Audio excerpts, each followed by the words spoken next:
The most unthinkable thing happened after he took off his wife's life support.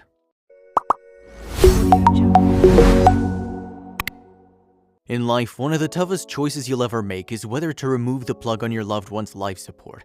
If it doesn't seem like things are going to get easier, you may have to decide a certain amount of time. After a regular morning took a turn for the worse, Ryan Finley had to handle this. His wife was not going to get up, but he did everything in his capacity to make sure she was okay. She was unresponsive for 2 weeks. He decided by then to accept that it was over. From Oklahoma, Ryan and Jill Finley were only a normal pair. They were husband and wife, 31 and 32, for 4 years, and looking forward to everything the future had in store for them. He worked as a builder for plumbing while she was an underwriter for loans. They wanted to spend time in their house together while they have free time. And on their porch, he'd always study while she'd catch up on a nap. For all of them, the weekend in question began normally. In those days, they enjoyed hanging out with families and close friends. Not one of them had something odd picked up. He woke up shortly after 7 a.m. on Sunday and felt something he'd never seen before in his life. He had no idea what was wrong, but his gut instructed him to check on his mom. Jill was sitting as always right beside him, but something alerted him that something was wrong. Ryan said he talked to Brad Matz that he didn't realize what happened to him at the time. Much of the time on Saturday and Sunday, he'd actually let his wife sleep in. There was something peculiar about that day, though. His instincts were telling him to wake her up and see if she was safe. To his dismay, no matter how much he raised his voice or shook her, she didn't wake up. He bent in to see how she was able to breathe, and when he found that she wasn't breathing, his suspicions were confirmed. Ryan realized there was something he needed to do, so he picked up his cell and called 911. He did CPR on Jill after he called in the emergency. That he had this crucial life ability was a positive, particularly if his preparation took place a decade earlier. He placed her on the floor and began doing everything he could remember about the lesson. This was the first time he had to bring to work at all. He was unable to revive her whilst he did his hardest. There was no other option for Ryan but to wait for the EMTs to arrive. It only took about 15 minutes, but to him it seemed like a lifetime. He stood up and watched the paramedics use a defibrillator on his wife as they turned up at his house. They delivered the unit to her core with electric shocks. He was just forced to watch as her body jolted and struck the concrete. As the ambulance rescuers did everything they could to save Jill, he could hear the sound of her body reaching the concrete. Unfortunately, their endeavors yielded no success. This meant he wanted to head to the hospital. She was taken to the ambulance by paramedics and bound for Oklahoma Heart Hospital. He followed them in his vehicle, though a million thoughts were rushing through his head. Jill was brought to the ER straight away after they arrived. Jill was placed on a respirator while she was in the ER. For close to half an hour, the doctors effectively stabilized her. It required a lot of determination and hard work, but they succeeded in making her heart beat again. She sighed once again, but this wasn't quite the end of it. Next, they had to determine what to do. For Ryan, who also had to process what was going on, it was difficult. The doctors told him that Jill had a heart attack in her sleep, and because of this, for about 5 minutes, her body didn't have any oxygen. This was the explanation that she was in danger of brain injury. To minimize the harm, Jill was placed in a chill suit by the doctors to get her body temperature down to 90 degrees. For the 24 hours following the accident, she was wrapped with cooling sheets. They had to get that back up again after they reduced her body temperature, and they hoped when they did that she'd recover her consciousness. This is what was generally going on with patients. Physicians administered various experiments because she didn't wake up and learned there was little brain function left. Jill was officially in a coma, and there was little to do but wait and see. Ryan decided to be at her side the whole time. In the ward, he'd nap and even curl up in his room, and as suddenly as his wife opened her eyes, he needed to be there. Though he was committed to her, with time his dream began to diminish. The more she remained in a coma, the smaller the likelihood she'd wake up and survive. Ryan waited amidst it all for Jill to wake up. When the doctors told him of her survival chances, the truth started to set in. They told him her odds of survival went down to just 1% after 48 to 72 hours. He understood he had to recognize this as the days went by. To make sense of his feelings and find out what to do, he started journaling, and in his letter, Ryan finds comfort when sitting by his wife and writing. It was painful to face the truth, as you might guess. Time and again, he'd remember that his wife was already in a coma when he got up. "I would wake up every morning and I'd remember this wasn't a fantasy," he said. After witnessing no developments, the physicians have begun to lose faith. Days have shifted to weeks and her prospects of survival have diminished. She would not work as well as she did before if she woke up. Not only was Ryan the only one who was hurting from the set of circumstances, her parents have had to contend with the fact that Jill would outlive them. They had to conclude for 2 weeks without any indication of change. Ryan asked for advice about Jill to her friends. They had to find, among other items, how long she might live on life support if she didn't display any signs of getting better. This, by far, was the most important choice he's ever had to make in his life. In his letter, he wrote about the ordeal, saying, "The worst day of my life could be today. I ultimately have to determine if Jill is going to survive or not. About my soulmate, my all. We can't think of one that's any tougher to create." He remembered a recollection as he pondered it even more and found the solution was there all along. All of them had just reached their 30s, didn't support. They really didn't have kids yet. This was most likely not an aspect of their plans, and given this, several years back they spoke about it. His aunt was once on life support, which is why between them something came up. Ryan recalled all of a sudden that Jill said she wouldn't want to live that way, and that's all the reply he needed. With her family, he took it up, and eventually they decided Jill would have to go off life support to bring an end to things. It wasn't all convenient, of course, for them to make this call, not at all. The dialogue between husband and wife brought them clarification at least. Ryan applied for the court order required and told the doctors of their intention, yet they needed him to know a couple of things before they could move through with it. They told him about something known as the last rally. Anytime a human is taken off life support, this normally occurs. If the body changes and begins to shut down, it might create noises or shift. When Ryan and his family learned this, they had to brace for the moment in question. They came together for their final goodbyes, and Jill was taken off life support by emergency staff. Ryan stood by her side the whole time, but he didn't anticipate what would happen. Ryan said that her whole upper torso would make a little bit of a shift, and then it would start mumbling. It was too much for him. He couldn't bear the idea of seeing her body fall away from life. He felt physically ill and had to leave the room. He did a decent job at getting things together in front of everyone else before that, but this was more. Although he was initially confused, after some time things improved. Jill was no longer on life support, but even hours later she held on. Then his mom instructed him to get back to the bed. She informed him he wanted to see what was going on. He was reluctant at first since he thought it would just make life more complicated for him, but his curiosity was too much. On the final day, he went to visit her. The moment he stepped into the venue, he noticed Jill hadn't mumbled incoherently during her last rally. The only thing Ryan heard her tell was, "I want to go home and get me out of here." He realized Jill was very unlikely to survive, but he attempted to tamp down on his expectation that she would wake up. When he heard Jill claim she wanted to attend their favorite restaurant, everything changed. Ryan was reluctant to accept it. Was his wife really returning to life? He asked a question to see if that was really the case. Jill offered the right response when he asked her the name of their cat and puppy. He then tried questions such as their address and math. What's 5 plus 5? To his delight, she offered them all the right responses. Not only was she conscious, but she was also completely operational too. It was a genuine surprise to see his wife was overcoming the odds. They filled Ryan with intense joy. He shared, "I can't imagine a better feeling than what I felt right then." He spent days preparing himself to lose her, according to him. It seemed unreal because despite the odds, the best imaginable thing happened. It looked like he was in a fantasy. It took him a whole day to digest the reality that Jill was back. Ryan wasn't the only one perplexed by the surprising turn of events. One of the physicians advised him that after being in a coma for a few days, her survival likelihood was no more than 1%. The odds went down every single day after. This indicated her wake-up and survival chances were really poor. Jill expressed that she was advised she was not textbook material.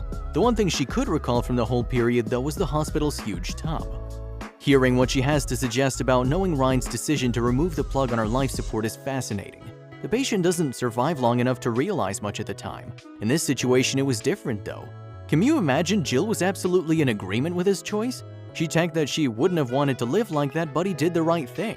According to her, living that way is just not mean. Now that she was back, it was time for them to make sure nothing like this would ever happen again. Jill learned she was suffering from a congenital illness. When she was sleeping, her heart could suddenly stop. They had no means of describing the remarkable healing, so a pacemaker was placed to guarantee her heart would begin to pound.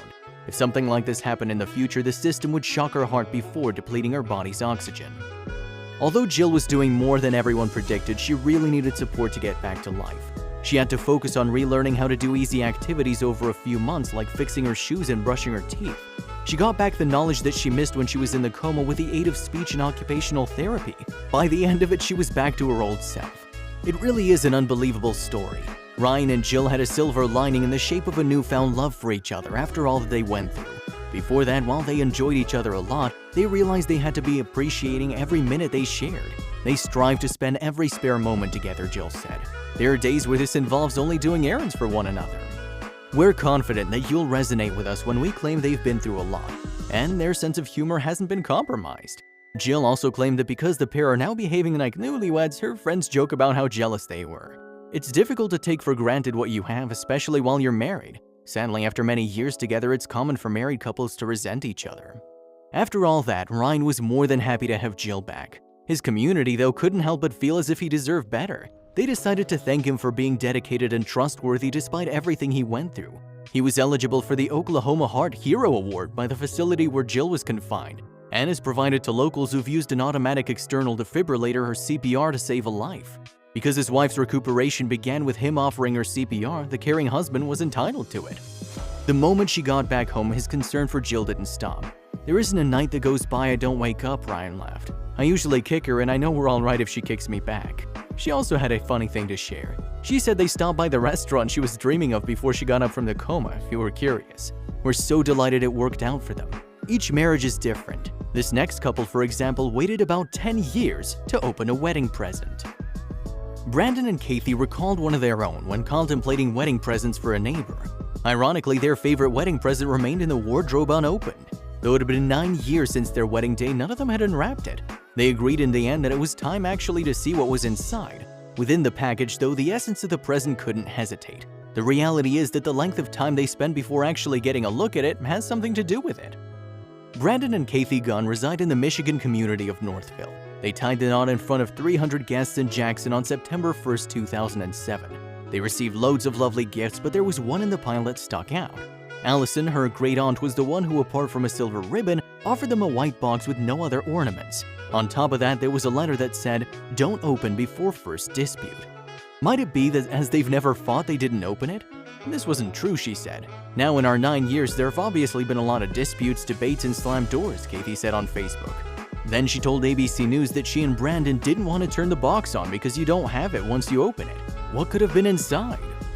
There was another explanation why the present wasn't freely opened. She told ABC News, "We enjoy a challenge." It turned into a rather strange game between them. Kathy said they're both really competitive people and explained, "I really believe we both stopped turning to the box because it would have symbolized our defeat," she said, "and for that we're both too stubborn and determined." The two of them didn't want to be the cracked person. Apart from that, they weren't aware the war was big enough to open the gift for. "What if it's not our worst struggle?" she reasoned. "What if the one ahead of us is worse and we don't have our box?" Kathy and Brandon felt it would symbolize failure to open the package after a feud, and as a matter of fact, she knew what her great-uncle Bill once said, "Nothing so terrible that it can't get worse." Although Kathy and Brandon were adamant about not accepting it, the present was interesting for other family members. Around 2 years after the wedding, Aunt Allison also asked them about it. When asking whether they'd opened it previously, Kathy assured her they hadn't. "She looked at us as if we were insane," she said with a chuckle. In the family, it quickly became a running joke, and they didn't believe they'd never even open it. Aunt Allison's gift meant several things to Kathy, and the two women were always close. Currently, she also referred to her great-aunt as a surrogate grandmother. She even knew for 50 years that Allison and Bill were together. In 2004, 3 years after Kathy and Brandon's wedding, he died. The entire family was grieving his death, but this just rendered the gift that much more special. Most of those in the family were smiling at their reluctance to open the gift, but not everyone was entertained. We're talking about Kathy's aunt, who didn't think it was fair to wait on her for such a long time. Mom was saying, "Kathy, what if there was food or something inside?" shared Kathy. They then questioned Aunt Allison about it, and she said there was no food inside or other perishables. The package sat unopened for about 10 years, and they'd already had a daughter and a son by then. They'd even traveled thrice since then, but they haven't neglected to carry the gift with them no matter where they went. No matter how many times they fought, though, they didn't open it. By then, it was too precious to them. "We didn't want to ruin the importance of taking that in by opening it up after a stupid fight," Kathy said. And finally, on May 29, 2016, the mystery came to an end. When they thought about what to get for the wedding of a friend, Kathy looked at Brandon and told him, "We still have the box." He said, "If we made it this far, I don't think we need the box to save us," and she agreed. This was why 9 years later, they eventually wanted to see what was inside, and they let out a joke as they opened it.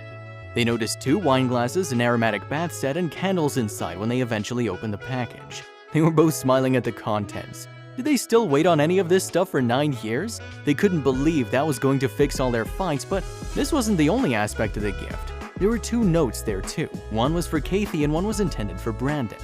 They were both involved in hearing what their note was telling. "Find a burger, seafood, or something you both want. Love, Aunt Allison," read Kathy's. The one for him, on the other hand, said, "Brandon, go and get flowers and a bottle of wine. Heart, Aunt Allison." Each of the notes contained $200 so they could buy presents, and it seemed like the older woman passed on to the pair her marital wisdom. It was a wonderful present, but did it measure up to the hype? It was thoughtful, but they felt it was going to be a different matter. Kathy and Brandon have been waiting for capital, a bath set, wine glasses, and candles for such a long time. In the end, in a different sense, the gift was significant. We assumed all along that the contents of that box held the key to saving a marriage, an age-old trick unknown to us rookies, Kathy said. In a deeper context, the box reinforced their partnership. The substance didn't matter as much as the essence of the partnership between them. Brandon and Kathy had to sort their disagreements to settle their fights by refusing to open the gift. Kathy explained, "The box went past what I think my great-aunt had expected. She went, it sat on a shelf collecting dust in different closets, yet it taught us somehow about tolerance, understanding, compromise, and patience." The package helped Kathy and Brandon immensely by holding the gift locked. Kathy spoke of how their challenges grew over the years they met with today. She said, "First you fight to pick up clothes from the floor, then later you fight not to sleep because of colicky babies." The two of them would ask if it was time to open the gift anytime they had a fight. They said, "We think this is a mountain, but maybe it's a molehill," Kathy clarified later. Brandon and Kathy agreed that it wasn't the best moment for it any time they thought about opening the box. They made sure that other means of settling the wars and disputes were discovered. They didn't know at the point whether they were going to discover a cure or secret in the package and decided despite this it was pointless. They found other resources were never inside the box to build and sustain a solid, stable marriage, she said. They were inside us. Finally, their marriage is going strong because they didn't need it. We're grateful Kathy didn't hold any of the stories to herself. The couple went to Facebook to post it after they opened a package, and Kathy explained the past decade or so on a page named Love What Counts. It went viral, getting 900 likes, 4,000 shares, and 18,000 views. The tale fascinated individuals from many places around the world and reflected how smart Aunt Allison and Uncle Bill were. Some of them even thought the gift did its job perfectly, and we agree. As she met with others, Kathy said she was shocked by the publicity the story gained. She shared, "My husband and I are in shock about how much publicity this tale's received. It seems like it's a blessing that keeps giving." She originally posted it to send the focus to her great-aunt Allison.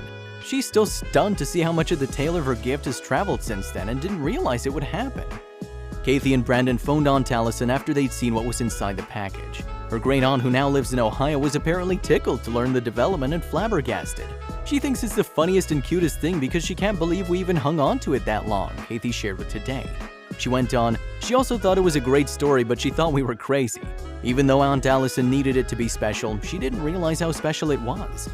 Brandon and Kathy Gunn got a gift on their wedding day believing they should handle battles. Since the big day, a long period has elapsed, but now they can express their wisdom. Kathy clarified that a solid base should be offered to partners about the small stuff, she shared. Learn how to differ and go forward. Learn how to be angry and get over it for the larger stuff. In our case, giving up was never a choice because we never had the idea that marriage would be straightforward.